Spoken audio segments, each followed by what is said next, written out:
you must be aware that recently there was a judge of Gujarat High Court who had invoked a Manusmriti while dealing with an abortion case. And it had received a lot of public flack and criticism. He did, owe up to it and gave an explanation at a later date.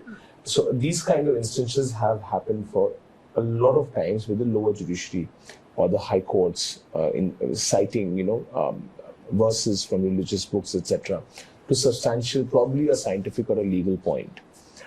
And that has probably not gone down well with the public, especially I'm talking about social media. Correct. Do you think such kind of public scrutiny or interventions is warranted in such kind of situations? Or is it time that judges be aware that, there are a million eyes looking at us? No, I have some reservation for it.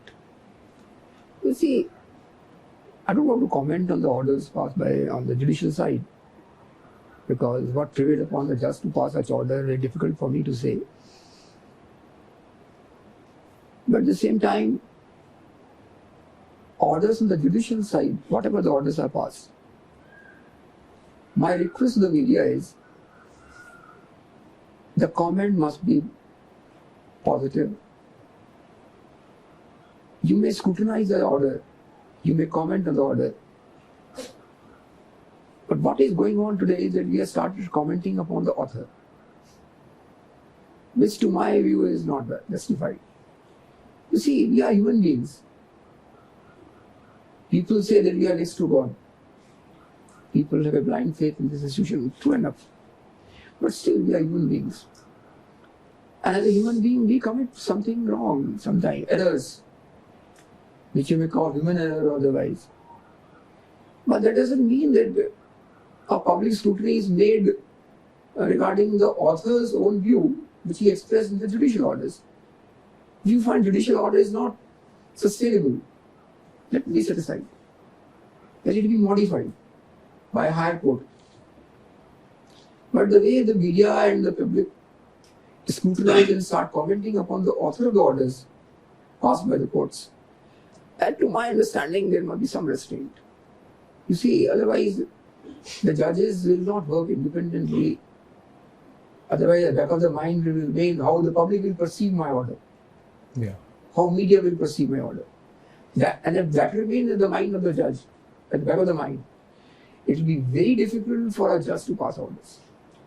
We pass orders on the basis of the material on record, the law on the subject, and with one individual own approach.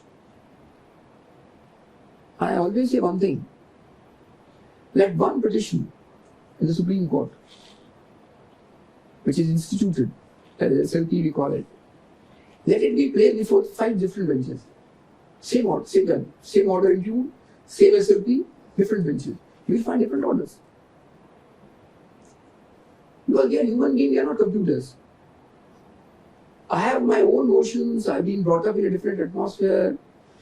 I know some ground realities also. The other judge, my brother judge, has a different notion. Right. He has been brought up in different atmosphere. He has a different sense of responsibility which he feels about. Right. So, the order which I want to pass in that particular petition may not be agreeable to my brother. So, we should not scrutinize the comment making with the author of the order. Okay. Order can be commented upon, no problem.